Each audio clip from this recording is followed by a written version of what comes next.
6:39 en el territorio continental ecuatoriano, buscando la verdad en la revista de opinión Democracia.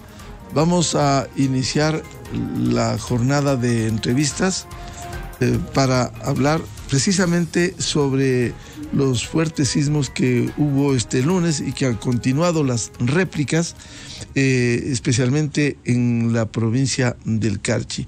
Queremos saludar al doctor Mario Ruiz, un experto con larga trayectoria en el Instituto Geofísico de la Escuela Politécnica Nacional, y preguntarle, luego de agradecerle la atención a la revista de opinión Democracia, ¿cuál es la explicación científica de lo que está ocurriendo en una parte del territorio nacional con estos sismos como los ocurridos este lunes y las réplicas posteriores? Muy buen día, doctor Mario Ruiz. Buenos días, Miguel, un gusto saludarle. Quería indicar que el Instituto Geofísico ha venido monitoreando esta zona de manera cuidadosa desde el 2013, porque en ese año comenzamos a tener un incremento en el número de sismos en la zona. Este incremento en el número de sismos se dio también acompañado de sismos grandes, como el que ocurrió en octubre del 2014, que fue un sismo también de magnitud 5.6. Entonces, en esta zona no ha sido sorpresivo esta sismicidad, porque desde fines de mayo también tuvimos otro incremento en el número de sismos. Estoy hablando de incrementos de número de sismos importantes, porque hemos llegado a contabilizar quizás 1,000 sismos por día, Entonces, esta es una de las razones. Nos está indicando que en esta zona había actividad interna, y que esta actividad interna se manifestó el día de ayer a las 8:33 con el sismo que fue el que causó los daños, incluso en algunas poblaciones del Carchi. ¿Qué está pasando en la corteza terrestre en nuestro territorio? ¿Es una falla geológica? ¿Cuál es la explicación científica, doctor Ruiz? Bueno, aquí tenemos dos procesos que están interactuando, Uno es la actividad tectónica y otro es una inestabilidad, una perturbación en el sistema de aguas subterráneas, de aguas calientes que están en la corteza, que le llamamos el sistema hidrotermal, que ha venido existiendo en esta zona, O sea, hay varias fuentes termales que se les ha conocido y que incluso han sido aprovechadas para el turismo, como el balneario de Aguas de Dionda, Entonces, este sistema en algún momento comienza a desestabilizarse por el 2013, y a causar una perturbación, y hace que también las fallas tectónicas cercanas se perturben y comiencen a generar sismos en gran cantidad, de sismos de pequeña magnitud, pero también sismos de magnitud importante, como el que ocurrió en 2014 y el que ocurrió el día de ayer. ¿Y qué ha pasado en el Carchi ayer, doctor Ruiz? Bueno, hemos tenido daños reportados en algunas viviendas de los cantones de Espejo y Montúfar. Hemos tenido también problemas con el corte de energía eléctrica en algunos barrios. Entonces, problemas relacionados básicamente con los efectos de un sacudimiento fuerte a causa del sismo, Tenemos un aparato, un acelerógrafo en Tulcán, y este acelerógrafo midió el sacudimiento. El nivel del sacudimiento fue de 140 gales, algo más o menos comparado con lo que tuvo Guayaquil hace unos días. ¿Y ayer se registraron sismos en el sur del país también? Ayer se registró un sismo un poco más allá de la frontera del país, por la zona de Macará, o sea, un poco más al sur de Macará, Pero este sismo es totalmente independiente con la actividad que hemos estado registrando aquí en la provincia del Carchi, Incluso puedo decir que el sismo que ocurrió en Guayaquil, el sismo que ocurrió cerca de Jipijapa, este sismo de Macará, todos están localizados en zonas que están relativamente lejos entre sí, que no tienen relación. Entonces lo que sí debemos decir es de que no estamos ante un gran incremento de la actividad sísmica. No tenemos fuentes sísmicas independientes que están actuando y con su propia dinámica, ¿no? Lo que está pasando en el Carchi, como le digo, es una influencia de esta alteración del sistema hidrotermal ligado a este sistema hidrotermal estaría relacionado con el volcán Chile, ¿no? Que es el que disparó este sismo. Este es un diálogo de la revista de opinión Democracia con el doctor Mario Ruiz del Instituto Geofísico de la Escuela Politécnica Nacional a propósito de los últimos sismos, movimientos telúricos que han ocurrido de manera especial en la provincia del Carchi, que ha dejado algunos daños materiales. Se registró al menos daños en 138 viviendas que fueron afectadas en sus estructuras en una parte de la provincia del Carchi. Se ha mencionado entre esas zonas en San Gabriel, no así en zonas en donde también se sintió fuertemente. Anoche conversábamos fuertemente el caso del cantón Bolívar. No hubo mayores novedades en ese cantón. Volvemos con la explicación científica del doctor Mario Ruiz del Instituto Geofísico de la Escuela Politécnica Nacional. Por favor. Sí, le estaba diciendo que en esta zona de la provincia del Carchi, de la parte occidental de la provincia del Carchi, tenemos un sistema hidrotermal perturbado. Este sistema hidrotermal le pertenece o está asociado al volcán Chile, ¿no? Entonces, esto es lo que estamos trabajando. Le estamos incluso el día de hoy un equipo técnico del Instituto Geofísico está haciendo las medidas de las fuentes termales, de los parámetros físicos y químicos de las fuentes termales, ¿no? Y otro equipo, ¿no?, en el cual estoy participando, está haciendo las medidas de intensidades y el análisis de los daños en los cantones Montúfar y Espejo de aquí de la provincia del Carchi. Doctor Ruiz, usted nos relataba que desde aproximadamente 9 años, en la última etapa de estos movimientos telúricos que han ocurrido, pero quizás el año pasado fue mucho más intenso dentro de este proceso de casi la última década. No, podríamos indicarle que el 2014 y este año son los años en los que hemos tenido más intensidad en términos de magnitud de energía sísmica liberada y en términos de número de sismos, ¿no? Después de estos 2 años del 2017 tuvimos otro pico de actividad. A estos sismos, de esta gran cantidad de sismos que, por ejemplo, en este año vienen ocurriendo desde el 26 de mayo, les podemos conocer y les podemos calificar como un enjambre sísmico, ¿no?, que es lo que tenemos al sur del volcán Chile. Ahora, de esto hemos hablado mucho tiempo, doctor Ruiz. Esto pone a prueba también las edificaciones, las casas, muchas de ellas antiguas, algunas que han sido seriamente averiadas este lunes. ¿Esto también es parte de una planificación de los gobiernos locales? Sí, el ordenamiento territorial debe responder a una planificación y es responsabilidad de los gobiernos locales, ¿no? Pero también la gestión de riesgos es también una responsabilidad que en este caso debemos compartirla con los gobiernos locales, que son quienes conocen mejor su territorio, ¿no? El Instituto Geofísico tiene una competencia nacional, ¿no? Tenemos instalado una red sísmica a nivel nacional y también los observatorios volcánicos en todo el país, incluido Galápagos, ¿no?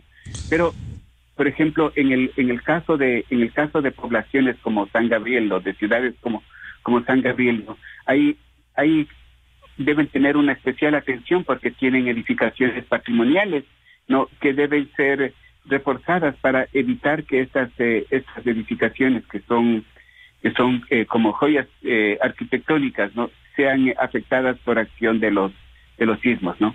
Pero también tenemos que tomar cuidado, por ejemplo, cuando nosotros construimos, incluso el construir una pared, ¿no?, sin el debido reforzamiento puede hacer que esta pared sea, con acción de los sismos, puede colapsar y puede ser un peligro para las personas que están transitando por la acera contigua, ¿no? Entonces, creo yo que es una responsabilidad compartida de la ciudadanía, de los gobiernos locales, ¿no? Y también del Estado a nivel nacional.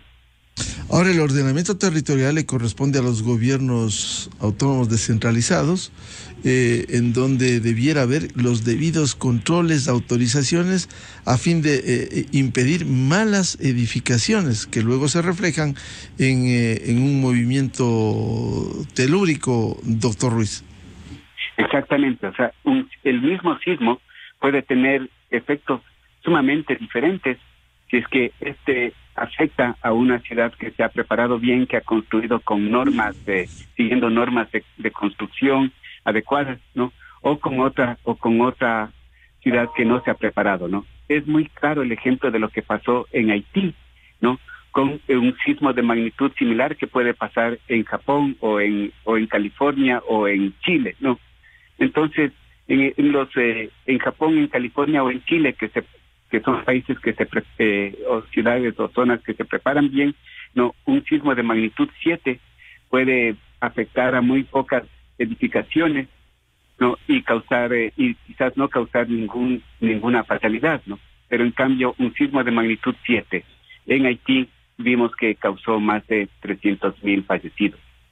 Déjeme consultarle a propósito de eso, porque tuvimos la oportunidad en el 2010, cuando hubo en enero y luego en el primer trimestre, tanto en el de Haití, visitamos Haití y hubo efectivamente alrededor de 300,000 muertos. Y el contraste, estuvimos también en Chile con un terremoto mayor de los 7 grados de Haití, alrededor de 8 grados. En Chile, y en Chile no llegaron a los 1,000 muertos y menos daño en las edificaciones que en Haití, que fue un desastre, doctor Ruiz. ¿Por qué esa explicación? La explicación es porque nosotros a veces no tratamos de poder asentarnos incluso en zonas peligrosas, ¿no? Por ejemplo, en laderas o en rellenos, ¿no? Pero más que nada porque olvidamos o no hacemos caso a las normas básicas de la construcción, ¿no? Quiero indicar que el Instituto Geofísico ha colaborado para que el país tenga una norma ecuatoriana de la construcción, ¿no? Estamos incluso trabajando o hemos apoyado una actualización de esta norma ecuatoriana de la construcción, pero es responsabilidad aquí tanto de los organismos locales, de los gobiernos locales, de poner en práctica y de poner una especie de una vigilancia o una fiscalización, ¿no? O una aprobación, al menos como se hace en Quito, de los planos que se van de las edificaciones que se van a construir, ¿no? Entonces, esto es algo importante, no es algo que la ciudadanía debe tomar conciencia. Pero también quiero indicar que no es solamente el problema, no son solamente las construcciones que estamos proyectando realizarlas, sino que debemos ver hacia las construcciones que ya están, en las cuales estamos viviendo, que ya fueron construidas hace algunos años, ¿no? Si es que el Estado debe implementar programas para que podamos reforzar esas construcciones, ¿no? Eso creo yo que son iniciativas que nos pueden alentar a mejorar la seguridad a nivel general en nuestro país. Claro, usted toca un tema fundamental, doctor Ruiz, cuando hay ciudades organizadas, Quito, Guayaquil, Cuenca, Manta, en donde todavía hay edificaciones sin contar con las respectivas autorizaciones, lo hacen de manera ilegal, luego pagan la multa, sin embargo quedan edificaciones, como usted bien ha señalado, o construidas en sitios inseguros, en la ladera, que luego, cuando hay un fenómeno natural, puede causar un desastre económico, social, doctor Ruiz. Exactamente, no solamente son las construcciones en las laderas, ¿no? También las construcciones sobre rellenos, ¿no? Los rellenos tienen la posibilidad de amplificar las ondas sísmicas y hacer que el sacudimiento sea más fuerte, ¿no? Entonces, si es que tenemos construcciones en laderas, en rellenos, y además de eso, que no han seguido una normativa adecuada, ¿no? Entonces tenemos un peligro latente, ¿no? Entonces, lo que queremos nosotros, nuestra responsabilidad con la seguridad ciudadana, es alzar la voz y decir que esto es una tarea que compete a todo el país, ¿no? Desde los ciudadanos, sí, a los gobiernos locales y el gobierno nacional. Volviendo a la explicación de los sismos de este lunes, se podría advertir que este incremento de la actividad sísmica pudiera continuar en algunas zonas del territorio nacional, doctor Ruiz. Bueno, sabemos que todo el territorio nacional es un territorio en el que tenemos la presencia de fuentes sísmicas, ¿no? Es quizás más claro el caso que tenemos, por ejemplo, frente a nuestras costas, la zona de subducción, ¿no? En la que hemos visto los sismos que pueden ocurrir en la provincia de Esmeraldas, Manabí, el norte de la provincia de Santelén. Pero en las provincias de la sierra también han sido afectadas por los sismos, ¿no?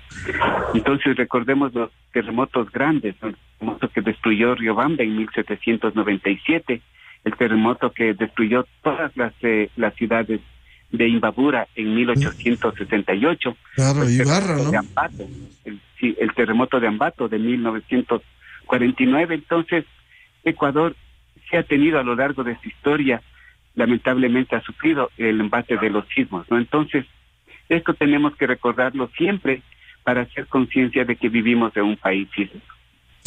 Y del recorrido que se ha hecho en las últimas horas, ¿cómo se ha encontrado a los cantones del Carchi, doctor Ruiz? Bueno, en Tulcán no tenemos mayores daños, hay daños leves, ¿no? Pero sí hemos tenido daños en algunas construcciones, en algunas viviendas en San Gabriel, ¿no? También en El Ángel y en algunas localidades, en algunos sitios, poblaciones más pequeñas, ¿no? Como Pioter, por ejemplo, que en los cuales nos han reportado daños en construcción. ¿Habrá edificaciones que hay que tumbarlas porque ya no sirven, doctor Ruiz? Habrá construcciones que hay que revisar si es que pueden mantenerse o se les puede rehabilitar, porque también tomemos en cuenta que algunas de las construcciones que están afectadas en San Gabriel son construcciones que tienen un valor arquitectónico patrimonial, ¿no? Entonces, en esos casos creo que se debe revisar caso por caso, ¿no? Pero lo importante es tomar en cuenta que para el futuro, ¿no? Estas construcciones tienen que ser reforzadas y las construcciones nuevas tienen que seguir la normativa vigente para tener construcciones sismo resistentes.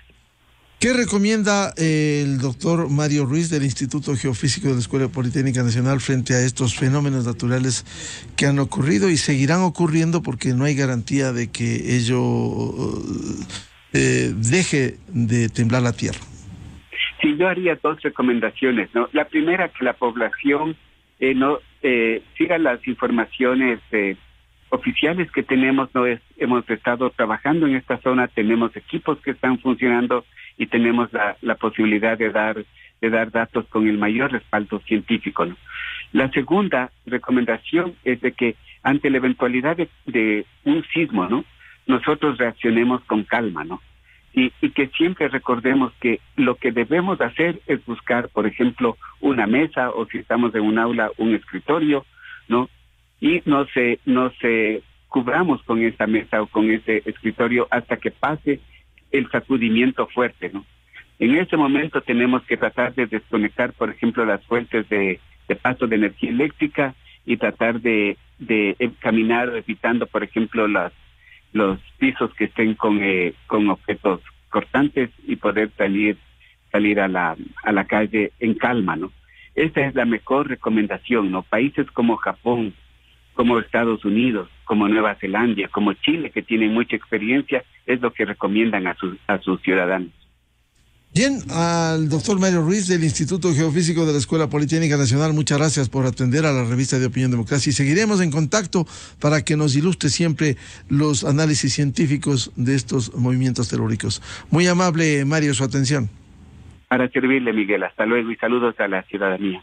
Muchas gracias. El doctor Mario Ruiz, director del Instituto Geofísico de la Escuela Politécnica Nacional, en la revista de Opinión Democracia, buscando la verdad. De inmediato, el diálogo con Cristian Rivera, un técnico, un experto desde hace muchos años, que contribuye y que ha tenido gran experiencia en el manejo de riesgos. Recordamos hechos como lo ocurrido aquí en La Gasca y otros sucesos de fenómenos naturales que devienen en desastres económicos, sociales, humanos. Cristian, muy buen día. A ver, la primera explicación antes de ir a lo del Carchi. ¿Será que todos los 221, consejos cantonales del país cuentan con un pleno funcionamiento, como dice el Código Orgánico Territorial, el COTAD, de las unidades de gestión de riesgo? Todos están operativos, todos están funcionando, todos están conectados con el geofísico y quienes entregan información científica. Muy buen día, Cristian. Un cordial saludo, mi estimado Miguel, a toda la gran audiencia de Radio Cadena Democracia. Ni los gobiernos locales, ni los gobiernos provinciales han logrado establecer las UGRs o las unidades de gestión de riesgo de manera técnica, que tengan un equipo técnico solvente y sobre todo que tengan el presupuesto necesario para trabajar en temas de prevención y por supuesto de respuesta ante eventos naturales. Recordemos que el país es multiamenaza. El país se encuentra en el cinturón de fuego del Pacífico. Somos un país altamente sísmico y volcánico y se requiere pasar de la respuesta a los desastres a la reducción de riesgos de desastres. Y esto toma tiempo, esto requiere de una voluntad política en los municipios, en los consejos provinciales y en el gobierno central. Recordemos que por cada dólar, según las Naciones Unidas, por cada dólar que se invierte en prevención, se ahorran 14 en respuesta. Y esto solo se logra teniendo esa red territorial de unidades de gestión de riesgo en los municipios, pero también en los gobiernos provinciales. En esta falta de las unidades de gestión de riesgo, como bien ha dicho Cristian Rivera, debidamente estructuradas de manera técnica, y si no hay prevención, lo que sucede es que van a seguir pidiendo recursos, un tonel sin fondo al fisco, a veces, y esto sin ningún afán peyorativo, provincias como la Costa Esmeraldas, para hacer cada año la elección de la reina, y no tienen debidamente estructurado ni los servicios básicos ni estas unidades de gestión de riesgo, como se evidenció en el terremoto de abril del 2016, Cristian. Así es, mi estimado Miguel, y algo que quisiera por favor también compartir aquí, y no se tome a mal mis declaraciones. Miren, las unidades de gestión de riesgo deben ser integradas por técnicos. Hoy las universidades tienen profesionales de tercer y cuarto nivel en temas de reducción de riesgos. Para saber reducción de riesgos hay que estudiar, hay que leer. Las autoridades de elección popular, es decir, alcaldes, prefectos, presidentes, y sin deslegitimar, ¿no es cierto?, ponen al mando de las unidades de gestión de riesgo a ex señores policías o militares. Ellos son expertos en seguridad. Bueno, si estudió gestión de riesgos, bien. Pero si usted ve, Miguel, y que en las UGRs, en la mayoría, están a la cabeza ex militares, ex policías, que no tienen conocimiento de gestión de riesgos y tienen un enfoque de seguridad ciudadana.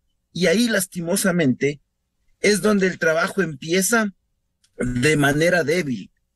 Por eso es importante que las autoridades de elección popular, al momento de integrar estas unidades de gestión de riesgos, pongan gente técnica, gente preparada, que entiende cómo realizar estos planes de prevención, respuesta y recuperación, de tal manera que van generando esa mirada constructivista, ese tejido social de integrar nuevas visiones, nuevos conceptos para fortalecer la unidad de gestión de riesgos. Recordemos que la reducción de riesgos en el país debe ser una prioridad, porque estamos hablando del desarrollo del país, estamos hablando de vidas, estamos hablando de entornos, de generaciones, y ahora no se está mirando de esa manera. También hemos observado cómo nuestro Servicio Nacional de Gestión de Riesgos y Emergencias se ha visto mermado en su capacidad. En algunas administraciones, de ser una secretaría técnica, hoy es un servicio. El Servicio Nacional de Gestión de Riesgos debe estar al nivel de una secretaría, de un ministerio, al nivel de un asesor permanente del gobierno central en temas de prevención. Pero hemos visto que en la pandemia no ha sucedido eso, en los eventos adversos no se ha visto eso. Hemos visto que en las provincias, yo recuerdo antes, mirábamos cómo esta organización civil de prevención y respuesta ante las emergencias estaban inmediatamente en el lugar levantando información para tomar decisiones, haciendo una evaluación de daños y necesidades, y hoy lastimosamente no tenemos eso. Así que hay que fortalecer este sistema territorial de reducción de riesgos, empezando por los municipios y por las prefecturas. Pero ojo, y antes de olvidarme, las juntas parroquiales, mi estimado Miguel, es la célula primigenia de la participación ciudadana. La junta parroquial conoce el territorio, saben en qué lugares de riesgo están los vecinos, cuántas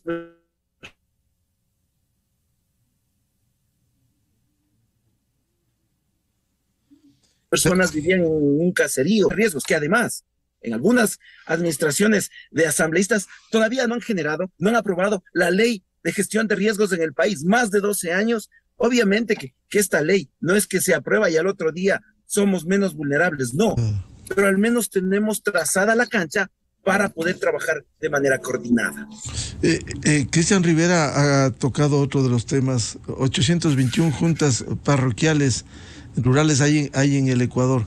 Sin embargo, a veces aparecen en las manifestaciones, apoyando esas manifestaciones, siendo un soporte, como fue junio 2019 y como octubre 2019 y junio 2022. Para eso han servido algunas juntas parroquiales, en lugar de ir estructurándose, organizando de manera técnica. Ahora, ¿cómo lograr articular un Servicio Nacional de Gestión de Riesgos, Cristian? Porque esta fue parte de la novelería que el correísmo impuso. Desbarató la Dirección Nacional de Defensa Civil. Cierto es que hay algunos militares y policías expertos, hay ciertos miembros, hay que reconocerlo, no todos, para eso se estudia, que funcionaba eso.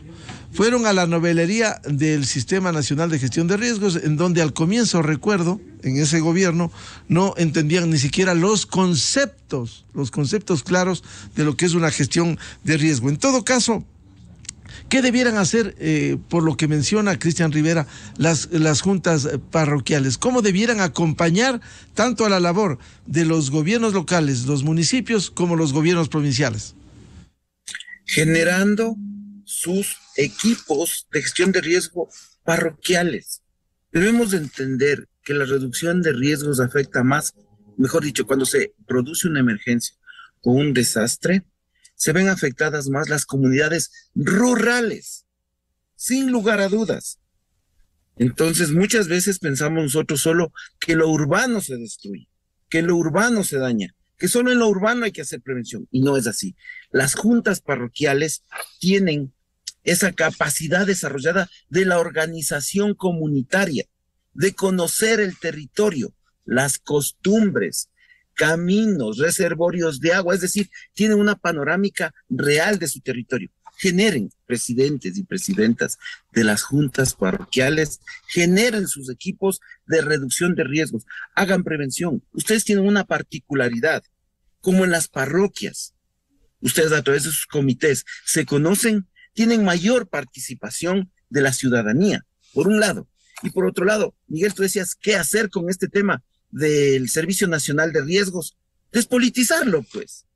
Si hoy por hoy en todos los gobiernos, cuota política, mándale a la dirección provincial o a la coordinación de riesgos de tal zona, pero no sabe riesgos, no importa, mándale nomás. Ese es el criterio, Miguel. Entonces dice, no, ha hecho un curso por ahí de supervivencia, que sea director de riesgo. Entonces, ¿qué hay que hacer? Despolitizarlo, poner a técnicos. Y otra cosa, los periodos de las autoridades de elección popular son de 4 años.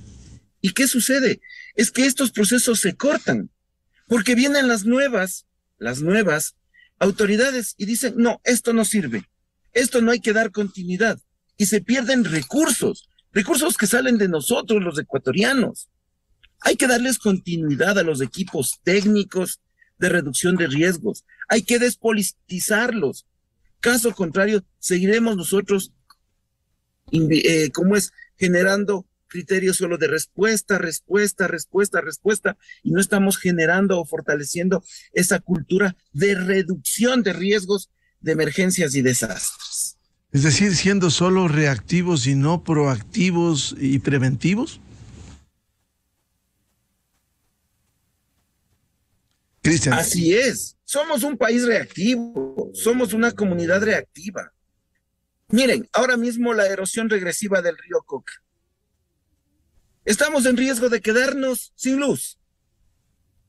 Y no es posible que hayan tenido que venir técnicos extranjeros a decirnos que hay que cambiar el caudal, el cauce del río Coca. Recordemos que el río tiene memoria, dice un estudioso de gestión de riesgos, Gustavo Wilches Klaus. Y entonces, ¿cómo podemos pensar, yo digo, en generar ese desvío del río? Si más adelante el río tiene memoria, va a buscar su cauce natural. Y entonces ahora le estamos apuntando a esa propuesta de un tercero, cuando nosotros deberíamos prever qué hacer, posiblemente construir una nueva hidroeléctrica. Hay muchas opciones y para eso está justamente un equipo técnico que debe estar integrado por varios ministerios. Debe estar el Servicio Nacional de Gestión de Riesgos haciendo lo que tú dices, siendo prospectivo. Como tú dices, Miguel, siendo prospectivo. ¿Y qué es el prospectivo? Pensar en el peor escenario para tomar las mejores decisiones. Solo de esa manera nosotros saldremos de esa lógica reactiva y de respuesta. En infraestructura, Naciones Unidas, por ejemplo, tiene un estudio interesante. Naciones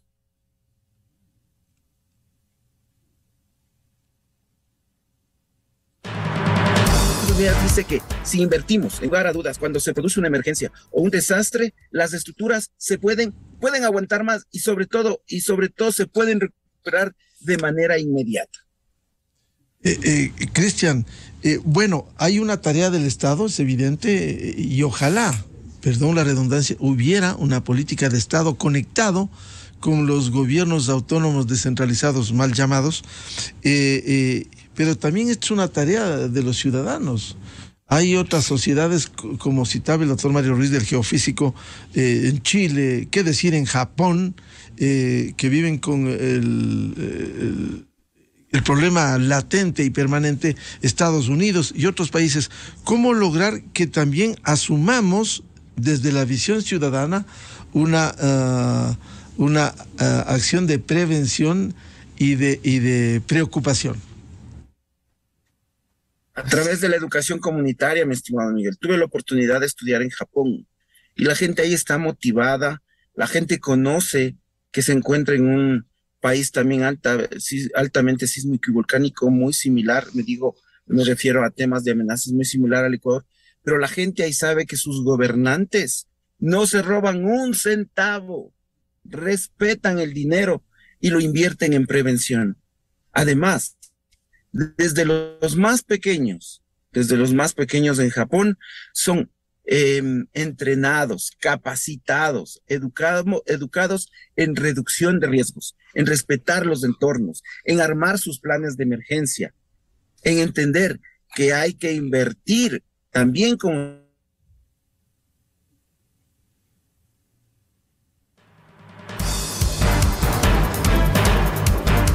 Este es un diálogo con el experto en temas de gestión de riesgos, Cristian Ciudadanos Rivera. En prevención y en la construcción de todas las estructuras de nuestras casas. Sí, y entonces con esas características, sin lugar a dudas, con esas características se logra que la ciudadanía se motive a hacer esto. Y la transferencia de riesgos. ¿Cuántos de nosotros tenemos asegurados nuestros bienes? ¿Cuántos? Eso es la transferencia de riesgos. Si nosotros sabemos que vivimos en una ciudad altamente sísmica y volcánica, debemos pensar también en asegurar nuestros bienes. ¿Acaso no nos quedó de lección lo que sucedió el 16 de abril, cuando se destruyeron UPCs, colegios y centros de salud, y lastimosamente no estaban al día en el pago de los seguros y se perdió?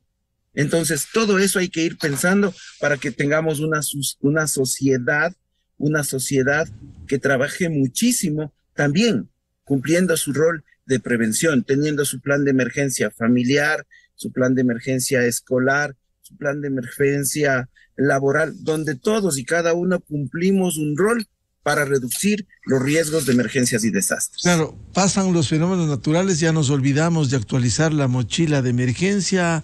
Es verdad lo que dice Cristian Rivera, a veces se asegura los vehículos y no la vivienda, cuando la vivienda es mucho más importante que el vehículo, que hay que hacerlo también, no digo que no, pero también no nos preocupamos de la parte de la vida. ¿Qué recomienda Cristian Rivera frente a este panorama? ¿Cómo mejorar la gestión de riesgo? ¿Cómo lograr que la ciudadanía accione, prevenga, sean prospectivos antes que reactivos?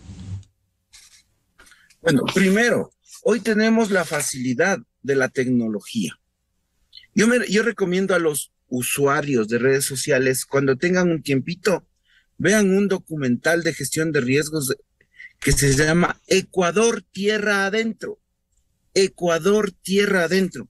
Ahí es uno de los primeros documentales del terremoto de Ambato, de Pelileo.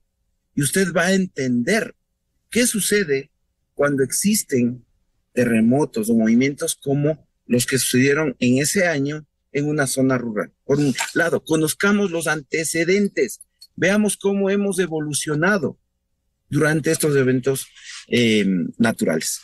Y la otra es, generemos planes familiares. En la familia, demos prioridad a generar los planes familiares de emergencia de tal manera que usted va escribiendo, va dibujando, va elaborando cuáles son las zonas de riesgo, cuál va a ser su vía de evacuación, cuál es su punto de encuentro.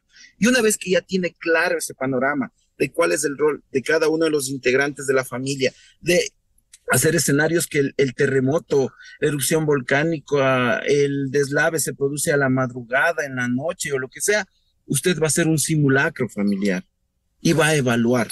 Una vez que ya tenga repasadito eso, una vez que ya tenga repasadito ese escenario, ahí recién piense en la mochila de emergencia. Aquí estamos haciendo al revés. Pensamos que teniendo la mochila de emergencia ya no nos va a suceder ya nada. No es así. Primero el plan de emergencia y luego la mochila. Mochila que debe pesar 25 libras aproximadamente, debe tener implementos para subsistir los 3 primeros días de una emergencia para una familia de aproximadamente 4 integrantes y sus animales de compañía, perros o gatos. Esa mochila debe tener agua, alimentos listos para consumir, es decir, no perecibles, ropa adecuada, medicamentos para los enfermos que haya en casa. Adicional a esto debe tener una linterna con pilas, un radio a pilas para estar bien informado. Debemos tener algún tipo de juegos para los niños, la comida para las mascotas, las llaves de las casas, números telefónicos importantes de médicos de cabecera, inclusive hasta en la mochila de emergencia ya deberíamos nosotros cambiar nuestra visión como sociedad. Pensar ya en las barras energéticas que en una emergencia tienen la misma función, el mismo rol, las mismas cargas calóricas que servirse una ración de arroz, carne y ensalada, ¿verdad? Pero nosotros pensamos que ayuda humanitaria significa entregar justamente, solo por poner un ejemplo, ese tipo de alimentación. Cuando, por ejemplo, en Japón los kits de emergencia están integrados por barras energéticas, agua, un radio que ni siquiera es a pilas, sino que funciona con una bobina, usted mueve, genera electricidad y usted ya tiene cómo informarse a través de los medios públicos. Entonces, miren, nosotros también como ciudadanos... El radio, perdón, sigue siendo, Cristian, el radio sigue siendo fundamental, no solo para las emergencias, ¿no? Pilar fundamental. Mi estimado Miguel, recordemos que la radio, yo recuerdo un maestro mío que hoy descansa, Sami de la Torre. Él decía, la radio es la pantalla más grande del mundo, porque uno a través de ese medio de comunicación se informa de manera rápida, oportuna, real, y es el medio de comunicación que muchas veces es el que se recupera más eficientemente para difundir las noticias, las directrices. Ustedes cuando van a las partes rurales, ¿qué está haciendo el agricultor, el campesino?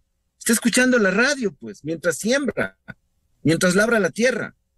Siempre la radio es y será un medio en estos temas de reducción de riesgos, un aliado estratégico y un elemento para capacitarse y estar al día de lo que sucede cuando hay estas emergencias. Un tema final por ahora, ¿cómo ha visto estos movimientos telúricos en el Carchi? ¿Qué reportes tiene Cristian Rivera? Bueno, hemos visto que en el Carchi, del reporte que vi, son más de 255 casas afectadas, 8 heridos, y aquí viene justamente la particularidad de este sector. Las casas de adobe y bareque se fueron abajo. Tenemos municipios que piensan que las escuelas deben ser albergues, y no es así. Municipios que no tienen la capacidad de instalar un albergue. En el sector de La Libertad, en el Carchi, muchas personas en un intenso frío pasaron la noche y madrugada de hoy, porque las autoridades no tuvieron o no estuvieron en la capacidad de tener un albergue. Y entonces hemos visto nuevamente cómo estructuras débiles que no fueron reforzadas oportunamente se vinieron abajo. Y por otro lado también esa falta de estructura para poder albergar a las personas y que reciban los insumos necesarios. Así que la invitación es justamente a que todos trabajemos en esto. Esto no solo es una responsabilidad de los gobiernos, sino, como tú decías, Miguel, de los ciudadanos y, por supuesto, de ese gran canal de comunicación ciudadana, que son los medios de comunicación, que nos permiten llegar con un mensaje a la ciudadanía para reflexionar, para generar conciencia, que hay que aprender a vivir con el riesgo. Una voz técnica autorizada, Cristian Rivera, con toda su experiencia. Muchas gracias. Seguiremos en contacto porque los fenómenos naturales pueden seguir pasándole factura al Ecuador. Esto no está dentro de lo previsto. Cristian, muy amable, y seguiremos hablando para que nos sigas ilustrando de estos temas fundamentales, la gestión de riesgo. Muchas gracias, Cristian. Muchas gracias, mi estimado Miguel. Un buen martes a toda esa gran audiencia de Radio Cadena Democracia. Muchas gracias, Cristian Rivera, técnico en manejo de gestión de riesgos en la revista de Opinión Democracia. 7:22 minutos en el territorio continental ecuatoriano. Pausa publicitaria y tenemos previsto el diálogo con el presidente de la Comisión de Fiscalización de la Asamblea Nacional, el asambleísta Fernando Villavicencio. Algunos casos de investigación. Sigue saliendo y continúa la impunidad en el Ecuador. Vamos a hablar de eso y también de la propuesta de una consulta popular para cambiar ese esquema desastroso, vergonzoso de esa Asamblea Nacional.